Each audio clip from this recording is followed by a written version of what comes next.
Pessoal, bom dia, a gente já vai começar, tá? Em primeiro lugar, deixa eu ver que horas são, 10h05. Então a gente vai começar hoje, né? Hoje é mais pra gente fazer um último arremate. Vocês estão me ouvindo bem? Sim, então tudo bem. Beleza. Então assim, hoje é pra gente fazer mais um arremate de algumas coisas que eu acho que ficaram faltando, né, no curso. Antes da gente fechar a nossa última aula hoje, eu já coloquei o segundo trabalho lá no Classroom, vocês podem dar uma olhada. Rodrigo, provavelmente a gente deve ter uma aula de segurança, eu fechei uma parceria com a Clave Segurança da Informação, então a gente deve oferecer período que vem. Eu ainda não confirmei 100%, porque as coisas ficaram muito loucas essa semana, sobre como vai ser o retorno nas próximas, em abril, né? Mas provavelmente a gente vai ter segurança, então vê com a galera um horário bacana. Provavelmente eu devo casar a segurança com programação avançada. Então vamos ver o que sai dessa. Tranquilo, pô, bem maneiro. Acho que assim, se desse pra ver um negócio ali legal, ver com o lead, só se tem alguma equivalência bacana de fazer pro pessoal já saber. Eu vou conversar com Ah, eu vou conversar com ele então hoje. Eu queria conversar com ele uma série de coisas, mas aí eu converso com ele porque a vida do Luiz deve estar bem difícil, coitado. Mas, pois. né, Agora, a questão dos horários, eu acho que, tipo, só dá pra saber mesmo quando abrir, tipo, quando abrir o período de inscrição, assim, das matérias. não, não, sim. É, por... Tranquilo. Deixa eu assim, então eu tenho que chegar com o Luigi porque ele não sabe. A gente tinha um. Porque sendo presencial não tem como fazer aquele esquema que eu fazia de programação avançada ser à noite, entendeu? Então. Ah, né, tem isso, vai ser pra gente... Puxa, não, é verdade. Eu tinha esquecido disso. É porque esse período tá tão confuso, né? Eu achei Tipo, que ninguém fosse sabe algumas coisas. exatamente Quando eu mesmo. conversei com o Luigi, ele falou: Cláudio, eu não sei de nada, não sei, eu tenho que ver as salas, tenho que ver um monte de coisa. Eu falei: beleza, toma o teu tempo aí, a gente vai fazer alguma coisa, ver o que a gente faz. E aí vamos chegar, vamos tocar esse barco pra frente. Mas agora sendo presencial, que eu não sei nem que horas que era antes o, a disciplina, entendeu? Não sei se vale a pena dar tipo de. Cara, eu nunca acho que vale a pena dar aula às 8 da manhã. Mas ao mesmo tempo eu também não acho que, tipo assim, se eu dou aula de 10 e meio-dia e de 1 às 3 é um dia que eu perdi, entendeu? Então essas são algumas complicações. Mas vamos ver. Eu vou conversar com o Luigi e aí eu decido. Provavelmente eu devo pegar umas duas tardes, uma ser de umas 3, outra ser de 3 às 5. Eu vou conversar com ele e ver pra onde é que essas coisas vão, tá bom? Mas Show. pode falar. Se eles tiver o outro cronograma, tipo assim, das disciplinas de aceito, também pode dar uma olhada, tipo, ver onde tem, tipo. Eu não sei como é que. Ninguém sabe exatamente como vai ser esse período. Não sei tipo, se eles vão mudar os horários que eles normalmente dão as coisas, porque vai ter horário concentrado. Tem gente falando, tipo, não sei. Mas, por exemplo, terça e quinta, tipo, de umas três, é um horário acho que bem comum. Mas aí, se você tiver acesso a essa grade, você pode ver mais ou menos Não, mas assim, quais são os é horários. porque eu não tenho nenhum O que bate- problema em dar tipo assim, num dia bizarro, entendeu? Tipo assim, dar aula na sexta-feira. Eu não tenho problema com isso porque o pior que pode acontecer é, tipo assim, eu vou estar lá todo dia mesmo, né? Então, Não, é tranquilo, show de eu bola. vou ver Eu com o vou Luigi, puxar. então. Eu vou puxar independente do horário, assim, mas como vai ter outra galera, assim, acho que é interessante ver essas questões Não, tranquilo. Eu vou da, conversar com o dos Luigi e vou classes. pedir ver essa questão da equivalência. Não, então tá sussa, então tá tranquilo. Pessoal, então vamos lá. E, Pode falar. opa, Fala. aproveitando pra fazer outra pergunta. Você tinha falado que ia abrir também um curso de, eu não sei se é esse período, ia ter mais prático, só que aí seria no mestrado, né? Isso, Você vai programação. abrir nesse Tópicos período que vai abrir nesse período, nesse agora. período, nesse trimestre provavelmente não. Porque a gente quase não teve entrada de gente no mestrado, entendeu? Ah, não, tranquilo, Então, tranquilo. eu devo abrir no segundo trimestre pra galera que já fez, entendeu? Quiser fazer uma matéria de tópicos especiais, mas mais nessa linha. E assim, eu quero ter um pouquinho de tempo para preparar o curso, pensar em detalhes, né? Pegar essas coisas que a gente fez em uma matéria de projeto, pegar e implementar. Mostrar isso Uhum. implementado, mostrar implementando Time Machine Learning, mostrar, mostrar aprendizado federado, né? Tipo assim, essas coisas acabam que elas demandam um certo grau de trial and error que é intenso. Mas vai dar certo, eu tenho fé. Eu sou uma pessoa com fé. Acho que. Bem, Não, show de bola. Era tem que só dar pra certo. saber, pra ficar de olho nas discussões do mestrado agora que vão abrir. Eu também tenho dúvida se vou pegar uma coisa ou não, porque eu não sei se vai ser presencial e tal. Não, Essas coisas assim, meio olha só. confusas. Até semana passada ia ser híbrido.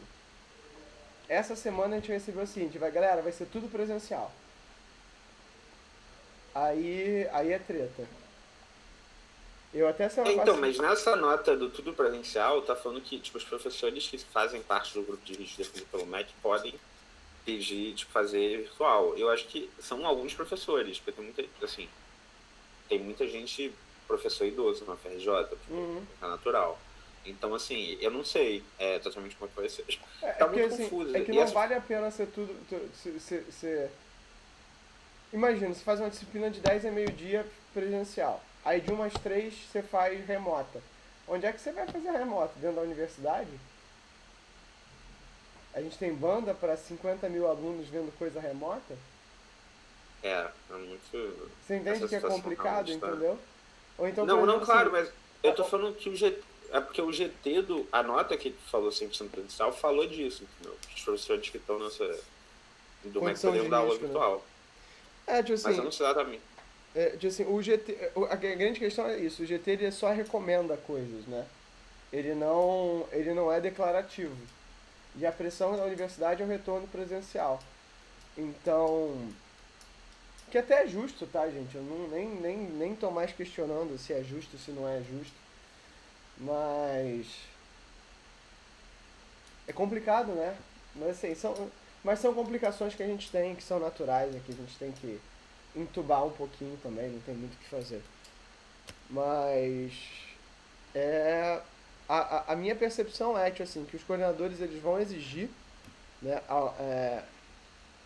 vão organizar pelo menos o seguinte, né, que os dias presenciais sejam presenciais, né, então, por exemplo, para que vocês, se vocês têm uma disciplina que é remota, que ela fique remota direto, e que se ela fique presente, pelo menos dentro dos cursos, né, e se vocês pegarem fora dos cursos, vocês seriam mais exceções, e essa galera dentro da universidade é que seria essa exceção, né, teria que assistir aulas dentro da universidade, mas tirando isso, eu acho que seria uma coisa mais organizada. Mas vamos esperar, né? É, eu acho que a UFRJ fez um. Por exemplo, lá no NCE as coisas já estão acertadas para o retorno presencial. Eu já andei dando uma olhada lá no NCE para fazer o retorno presencial. Então não é misterioso, né? Pra gente. Né? Mas agora na Poli eu não sei como é que ficou. Porque eu não controlo as coisas que acontecem lá, mas eu acho que sim, que essas são pequenas coisas que a gente tem que lidar. E assim, a gente está vivendo um período de muitas incertezas, entrando de uma crise, saindo de uma crise, entrando em outra. Enfim, eu vamos ter calma, vamos ter fé, acho que as coisas vão se ajeitando aos bocadinhos, né? Eu acho que o próximo período vai ser um pouco zoado ainda, principalmente a questão de tempo. A gente está com pouco tempo, né? Tipo, vai ser um período que começa em abril e termina em agosto. Mas vamos ver. Eu acho que vai dar tudo certo. Tenho fé. Ou parecido com isso. Tá ruim, mas tá bom. Vamos lá, galera. Sobre o trabalho, alguma dúvida?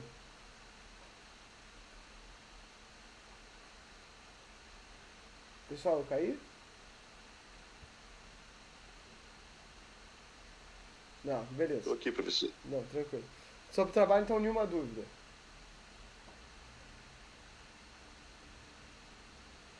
Por enquanto não consegui pensar em alguma Tranquilo. coisa ainda. Então, assim, hoje vai ser uma aula mais curtinha, justamente para a gente fechar esse último tema, que é a comunicação de longa distância, que a gente acabou falando pouco. Então, os padrões de longa distância que a gente vai falar são três: o LoRa, o NB-IoT e o Sigfox. Apesar de eu achar o LoRa melhor, eu acho que o NB-IoT vai ser a aposta das operadoras, então eu já adianto isso, mas eu acho o LoRa melhor. O que é o LoRa? Vem de Low Power Wide Area Network, ou seja, é o que a gente chama de LPWAN, uma tecnologia que, né, de baixo consumo, mas para comunicação de longa distância. Então a ideia é que eu tenho um alto consumo, um alto alcance, um baixo consumo e uma baixa taxa de dados. Isso ficar cada vez mais popular. É como se eu aplicasse 3G, 4G, só que para dispositivos IoT. Né? Só que ao invés das taxas altíssimas que o 3G e o 4G têm, né? Quer dizer, altíssimas para navegar na internet, mas para comunicação machine to machine isso não é necessário. Tem essas três tecnologias, né, de IoT e LPWAN, que é o LoRa, o Sigfox e o NB-IoT. O LoRa muito envolvido com as tecnologias web mesmo, o NB-IoT muito envolvido com as operadoras e o Sigfox uma solução mais proprietária. Sendo que hoje o LoRa ele é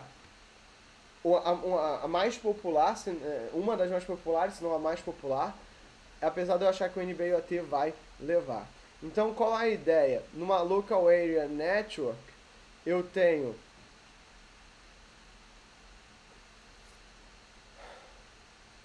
%, né, do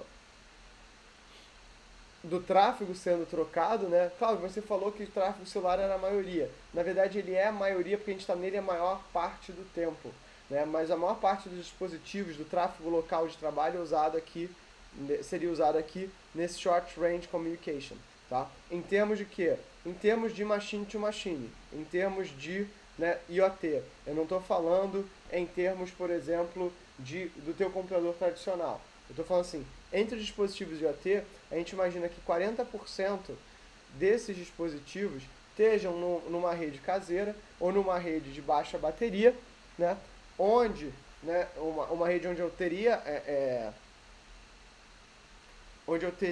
como é que eu vou dizer? Eu teria recursos de energia, né, não preocupantes, e aí eu poderia utilizar 15%. Seria o que, como hoje eu me comunico, né, dentro desse aspecto de longa distância, que seriam as redes 3G e 4G tradicionais. Eu, por exemplo, fiz um projeto, né, de uma tese de mestrado, onde a gente fez uma cobertura numa fazenda e a gente usou 3G, e 45% a gente imagina que está indo para essa galera, né, do LPWAN. Né? Então, o que é a vantagem dessa tecnologia aqui, da Local Area Network? A gente já sabe fazer isso. Da rede celular tradicional, uma alta taxa de dados. Aqui é o baixo consumo e o baixo custo. Né?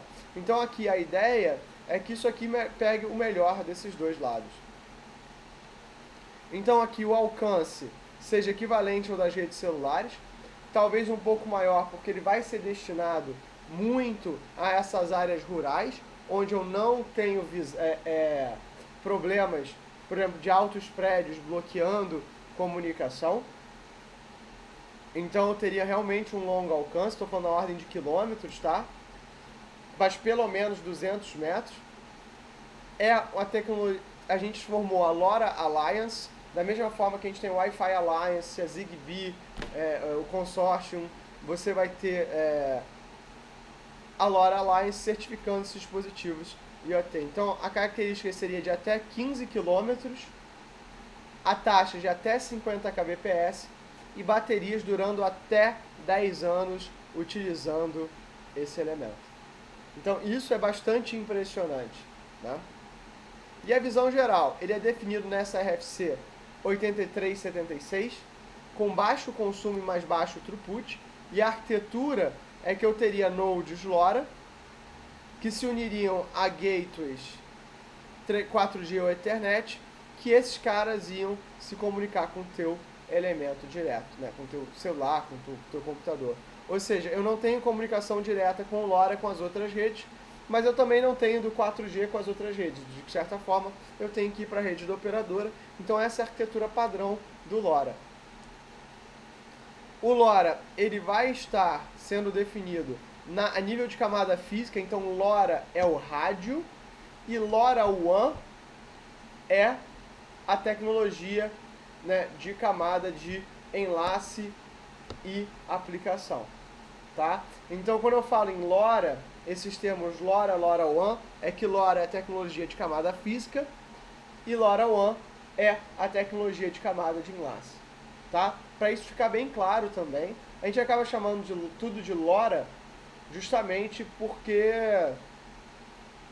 Por que não? Que diferença que faz, né? Então, mas assim, faz parte do mesmo jogo. A gente, na verdade, tem 3 classes de LoRa, a classe A, e a classe B e a classe C, tá? A gente vai falar um pouquinho mais sobre ela. Quando eu penso em LoRaWAN, eu estou falando em aplicações bem tradicionais. Imagina, você poder se comunicar diretamente com a... Você tem um medidor inteligente na sua casa, medindo o teu consumo de energia elétrica. Esse medidor inteligente, na verdade, o que ele está fazendo? Ele está coletando e mandando diretamente para a rede do operador através de um gateway a longa distância. E, na verdade, esse tipo de aplicação, né, tudo isso protegido por criptografia, tá? Já protegido por criptografia, tudo isso já protegido, né, diretamente por elementos seguros.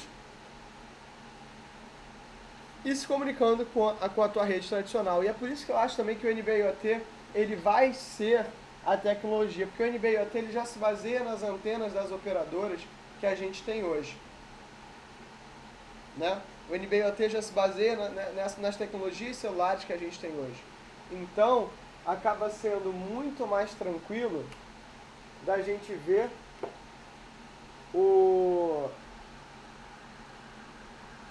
a adoção do NB-IoT em relação ao LoRa. Então eu vejo muito LoRa focado justamente em aplicações em áreas mais remotas, em áreas mais rurais.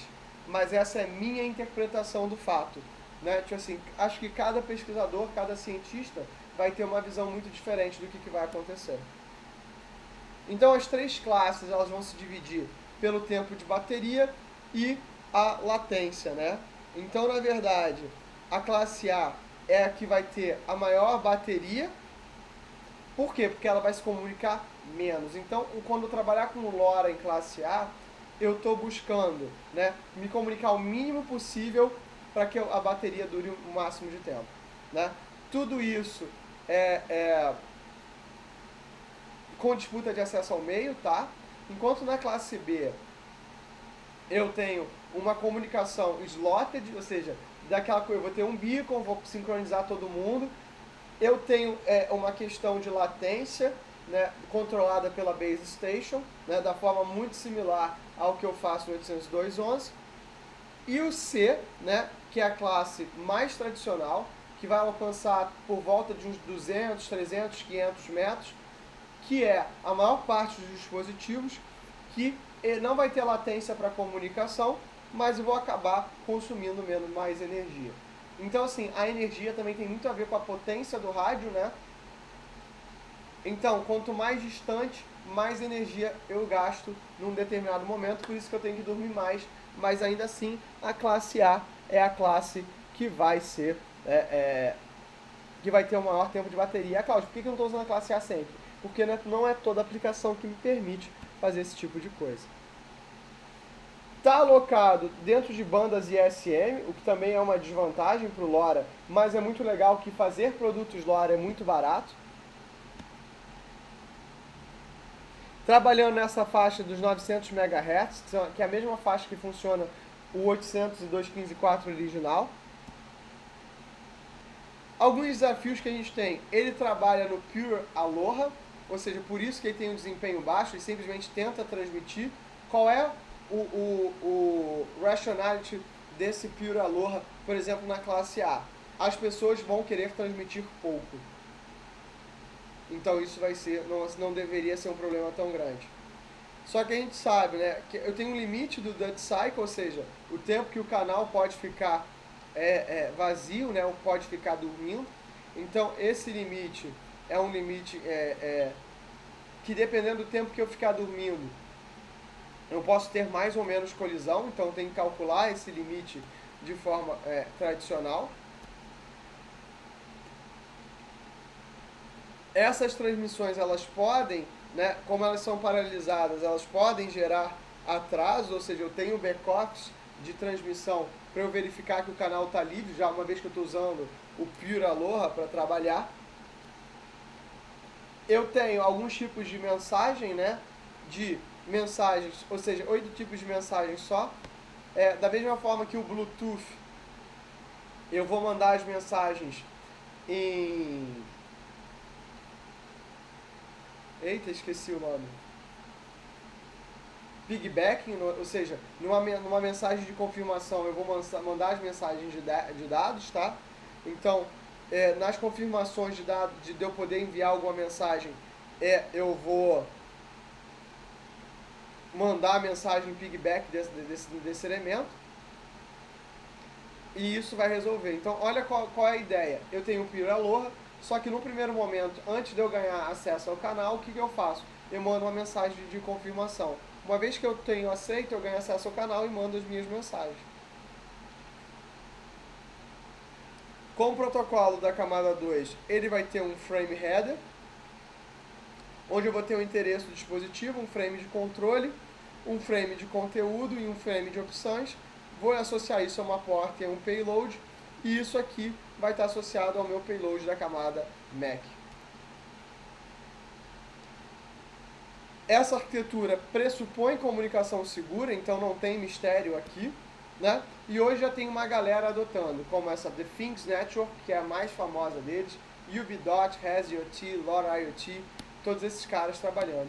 Um caso de estudo bem simples você tem um gatewayzinho LoRa bem bobo, e você tem um LoRa Node, né, baseado na arquitetura do Arduino, que você pode botar para jogo. Então esse LoRa Shield, ele pode estar incluso dentro de um Arduino Uno, né? Ou seja, você pode usar o Arduino que você tem e você botar com fonte de energia É claro que eu não recomendo uma bateria de 10.000 amperes, eu vou recomendar algo melhor, mas é suficiente para transmitir. Um gate, por exemplo, tipo esse da Multitech Conduit, ele é muito barato, ele roda com um Linux embarcado e pode ser usado para aplicações industriais, porque ele tem esse tipo de trabalho. Então, se você usar como servidor da aplicação o Things Network ou LoRa IoT, você consegue se comunicar com a rede da LoRa IoT e esse cara aqui se comunicar com a internet. Ou se comunicar através do teu gateway LoRa com a tua rede e ele se comunicar com a rede do LoRa IoT. E você poder jogar esses elementos para a tua rede. Então, um experimento aqui eu posso estar medindo um prédio inteiro, uma fábrica inteira, muito melhor do que eu mediria com uma única rede, ou seja, de forma muito menos divisiva do que eu teria com uma rede IoT tradicional, ou então estar botando isso num ambiente urbano. Eu poderia estar fazendo essa medição, por exemplo, de controle de incêndio para uma universidade, né? Imagina você poder pegar a temperatura e através do LoRa você jogar para o UFRJ se está tendo incêndio em algum lugar. Em relação às outras características, olha só onde é que o LoRa está. O LoRa ele é o que tem o maior tempo de bateria, que vai ter a melhor eficiência de custo, é o melhor deles em termos de deployment, né, porque você pode fazer seu próprio deployment. Em termos de cobertura e range, isso não é o melhor deles. Em termos de latência, ele é bastante bom. Em termos de comprimento cabeçalho, ele é bastante bom. Você nota que o Sigfox, o que ele faz? E a gente vai falar um pouquinho sobre o Sigfox. Ele adota as mesmas estratégias do LoRa, só que ele diminui, né, o cabeçalho. Ele diminui o cabeçalho, demora mais tempo para aumentar a potência do sinal, para poder ter mais cobertura. O NB-IoT é o contrário. Ele, tipo assim, ele quer aumentar, como ele está mais próximo da tecnologia celular, ele quer aumentar o throughput, mas aí ele tem o problema de que ele vai ser colocado dentro das antenas celulares, então a questão dele de tempo de bateria, eficiência e deployment fica muito difícil, justamente porque ele está dentro de uma rede celular, ele é mais pensado para ambientes urbanos, tá?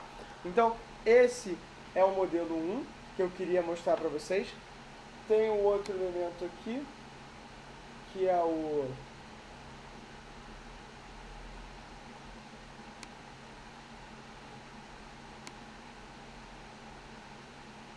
Eu fechei, é isso mesmo?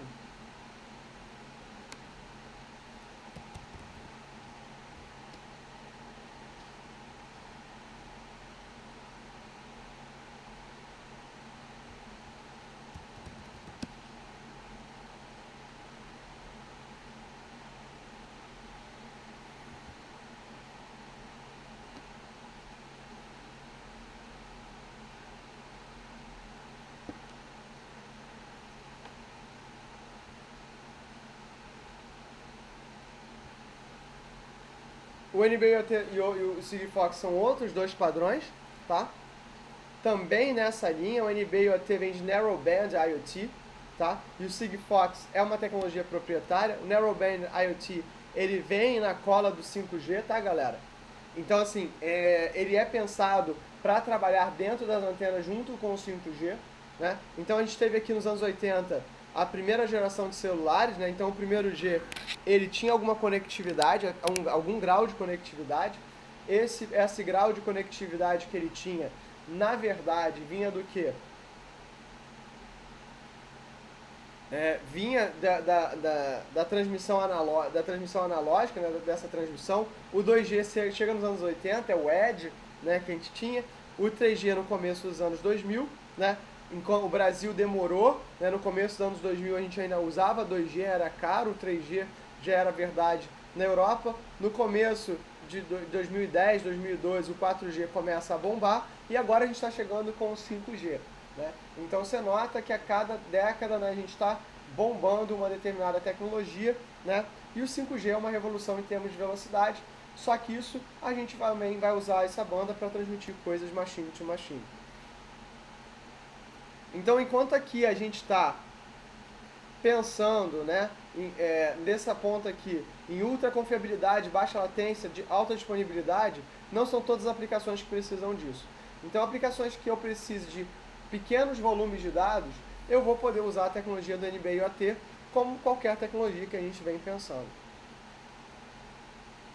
Então, olha só, a NB-IoT está aqui, junto com as tecnologias com o Sigfox, LoRa e o GNU, tá? O GNU é uma tecnologia proprietária, né? E você vê, isso aqui é de uma apresentação do próprio NB-IoT, onde, na verdade, claro que ele vai colocar o NB-IoT como a melhor coisa desde a invenção da penicilina, né? Mas, na verdade, o NB-IoT ele seria equivalente ao LoRa e ao Sigfox. Os casos de uso que eles colocam são casos realmente para cidades inteligentes, tá? Então, para quem estiver pensando em cidade inteligente, o NB-IoT seria mais adequado que o LoRa, realmente, justamente por aproveitar a infraestrutura de celular. E no caso da agricultura, a grande propaganda do NB-IoT é o seguinte, cara, o celular já está chegando ao campo, a internet já está chegando ao campo, por que o NB-IoT não estaria lá? Ele não seria uma solução melhor? Nesse exato momento do tempo em onde isso não é verdade, o LoRa é uma solução mais prática. No caso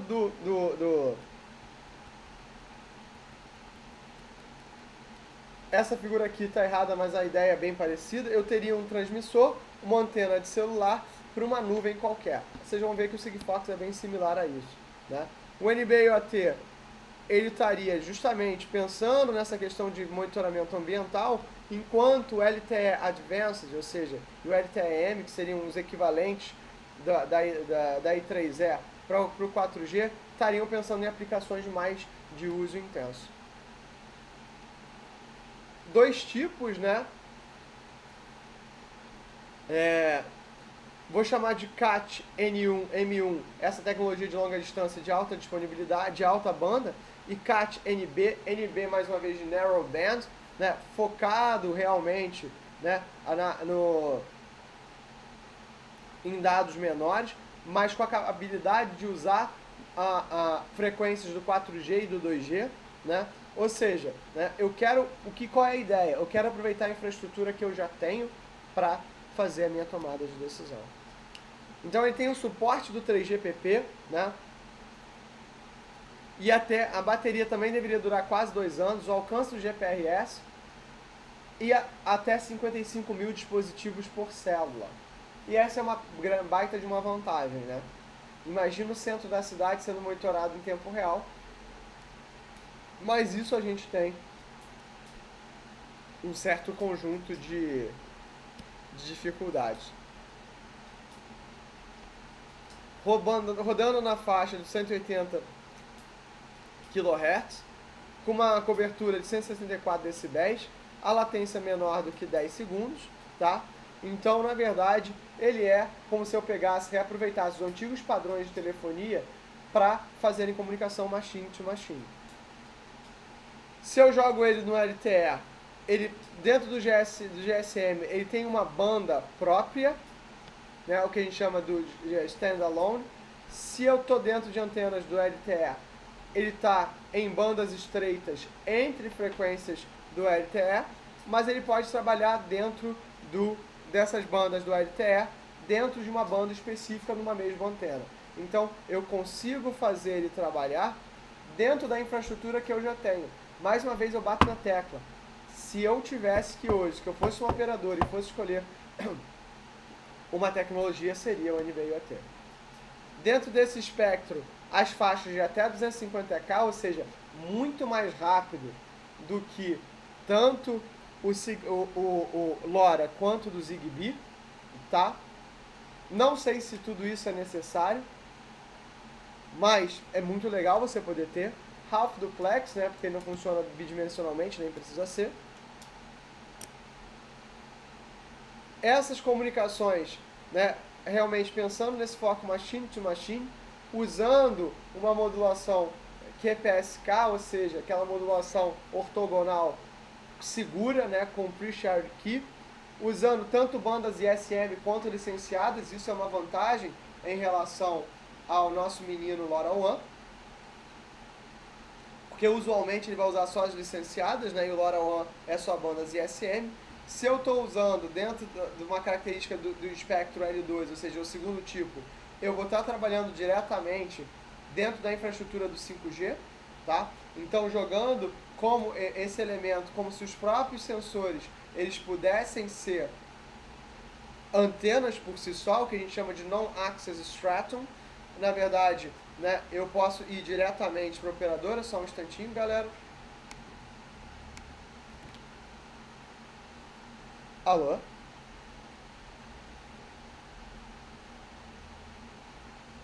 Quem deseja?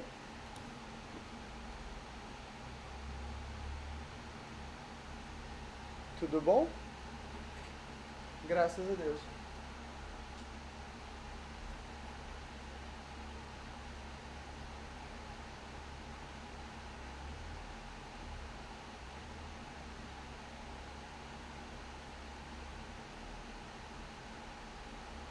Tá bom.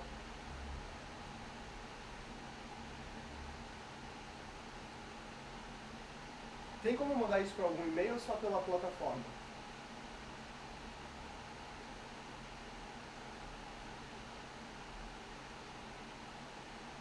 Sim, eu estava com dificuldade, estava para ligar para ele, mas como é final de período eu não consegui parar para ligar. Com a senha, eu fui revisor do Enad há uns 4 anos atrás, e agora eu tô para recuperar, tentei recuperar no final de semana, não consegui, e tem que ligar, e aí no final de período aqui na universidade a gente acabei deixando isso de lado um pouquinho. Mas eu faço isso hoje, mano, e tento fazer essa atualização, tá bom?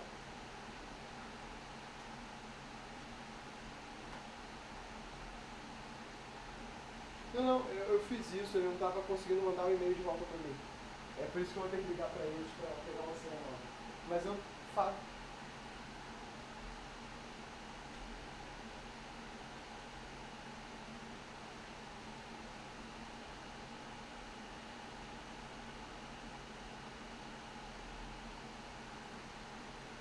Tá.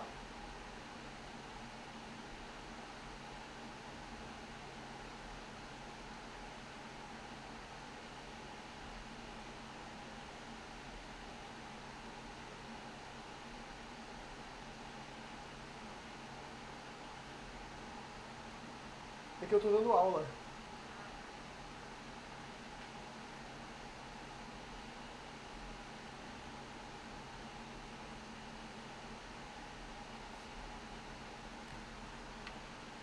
Tá bom, eu vou fazer isso agora, vou tentar agora depois da aula, tentar fazer isso já agora de manhã.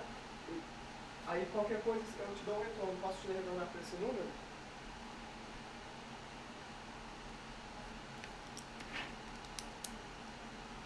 Dois um zero três.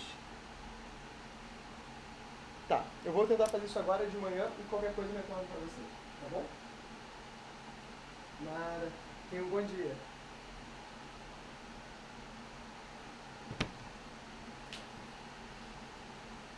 Gente, desculpa, é um cadastro que eu tenho que refazer aqui. O governo federal facilitando. Onde é que eu tava?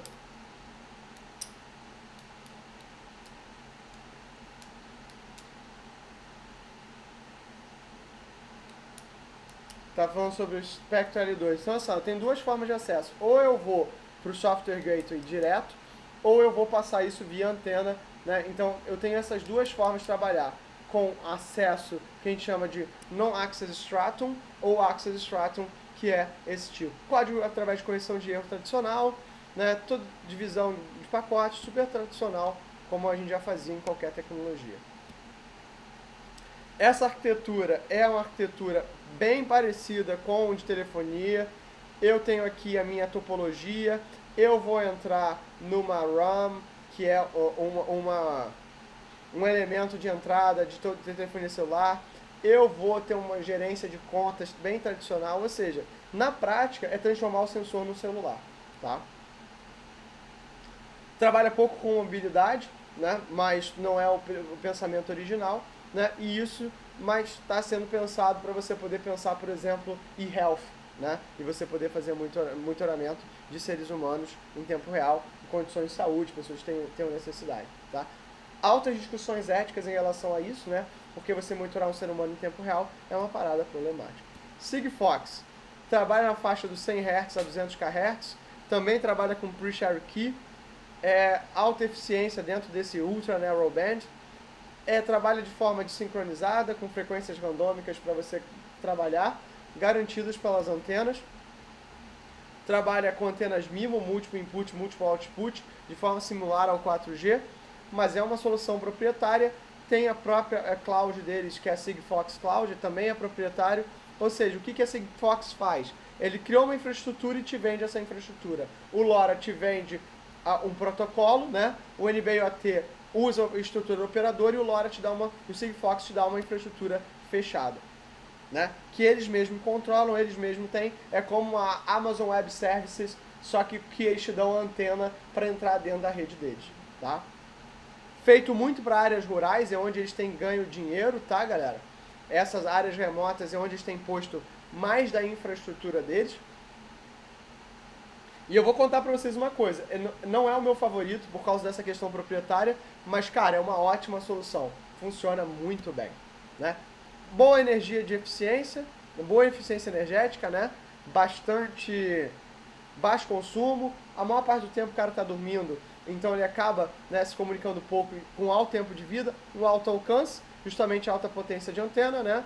Segurança padronizada, já trabalha com segurança desde o nível do dispositivo, então o dispositivo ele também tem que ser um dispositivo Sigfox, senão eu tenho segurança a nível da infraestrutura, né? E basicamente é isso. O LPWAN, ele é uma verdade, a gente vai começar a trabalhar. A minha aposta pessoal para pequenos projetos é o LoRa, mas o que eu acho que comercialmente vai fazer sentido vai ser o NB-IoT pela pressão das operadoras. A gente vai ver um grande boom disso de 2025 para frente, tá? Até 2030, né? Como eu costumo dizer para vocês, a IoT vai ser a grande provedora de dados para os grandes volumes de dados, vai ser a grande provedora de dados da próxima década, vai ser a grande provedora de dados da internet, a comunicação machine to machine vai superar a humana em breve. E a gente não tem um Google de IoT. A gente não tem alguém que saiba jogar esse jogo, né? O grande vencedor da primeira fase da web foi o Google, o grande vencedor da segunda fase da web foi o Facebook. A gente não sabe quem vai ser o grande vencedor dessa terceira fase da web. Isso que a gente está chamando de web 3.0, né, que a gente vem falando, e essa web 3.0 tem vários significados, né? Se você pensa do ponto de vista de web semântica, tem sido o que o Tim Berners-Lee fala, a gente tem que falar de web semântica, né? Dados abertos, isso para ele é web 3.0. A galera de blockchain tem chamado de web 3.0 a uma web descentralizada, uma web totalmente trabalhada em termos de cripto, não vou chamar de criptoativos, mas de cripto solutions, né? de aplicação de dApps, né? Distributed Applications. Pode ser que essas coisas se juntem, mas essa terceira fase da web, essa fase de comunicação machine to machine, pode ser que também, né, tenha esse lado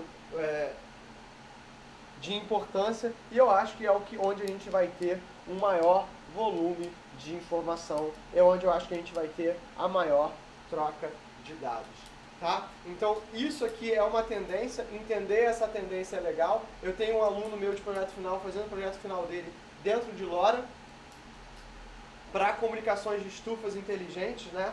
Eu tive um projeto que foi muito legal. O aluno tem alguns projetos de... Eu gosto que nos projetos de fim de curso, né, os alunos tenham umas coisas mais loucas, né? Eu tenho 2 alunos que nunca terminaram os projetos. Um era uma fazenda urbana distribuída. Era uma ideia que a gente estava trabalhando, que acabou não indo para frente. E o segundo projeto era, tipo assim, como eu posso usar IoT para sobreviver ao apocalipse zumbi. Né? Então essa, tipo assim, também foi muito divertido. O aluno acabou ele não completando por uma questão de tempo, a gente fez uma outra coisa, ele acabou completando. Mas a ideia é a seguinte: quais soluções eu preciso para ter uma vida autônoma, né, dentro de um centro urbano? Quais são as tecnologias que me auxiliariam a ter esse tipo de... Né, mesmo que eu não seja o que a gente chama de jack of all trades, né, um cara que sabe se virar em qualquer coisa. Né? Então, quais tecnologias me permitiriam ter um certo grau de sobrevida? Então, gente, olha só, isso era só para a gente realmente fazer esse alinhavo, esse último tópico que eu queria tocar com vocês, né? Que é essa questão do long range, que a gente acabou não tocando ao longo do curso. Eu tentei trazer o máximo de assuntos dentro do curso de IoT. Espero que tenha sido do agrado de vocês, espero que vocês tenham se divertido, espero que tenha aberto a cabeça de vocês para algumas coisas. Eu trabalho com isso, essa é a minha pesquisa, é onde eu tenho mais atuado, nessa questão de indústria 4.0 e como medir dados dessa indústria 4.0. Então eu fico aberto aí para se vocês quiserem conversar, fico aberto se vocês quiserem algum tipo de apoio, algum tipo de ajuda. Foi um prazer dar aula para vocês ao longo desses, né, quase 4 meses aí, né, desde novembro até agora. Novembro, dezembro, janeiro, fevereiro, 3 meses. Espero que vocês tenham gostado. Eu desejo a vocês muito sucesso, muita sorte na continuação da caminhada de vocês do mestrado, do doutorado e desse fim de graduação. Né? O meu contato vocês têm, mas para caso alguém não saiba, eu vou deixar aqui no chat. Esse é meu e-mail da COP. Eu recomendo que vocês usem meu e-mail da COP, porque na verdade é o que eu consigo ler com mais frequência. E galera, é isso. Muito obrigado, né? Muita sorte, muito sucesso. Tenham todos vocês um ótimo dia e eu vejo vocês por aí, tá? O trabalho está lá no Classroom, não vai precisar de apresentação desse trabalho, é só fazer a submissão, né? E dei um prazo aí para depois do carnaval, para a gente poder lançar nota o mais rápido possível. Não é um trabalho difícil, ele é mais um trabalho para vocês ganharem manha sobre como fazer como reproduzir um experimento, né? Então a minha dica para vocês é o seguinte: pega um conjunto de papers que faça uma avaliação experimental simulada, procure os autores, vê se esse cara tem no GitHub dele os arquivos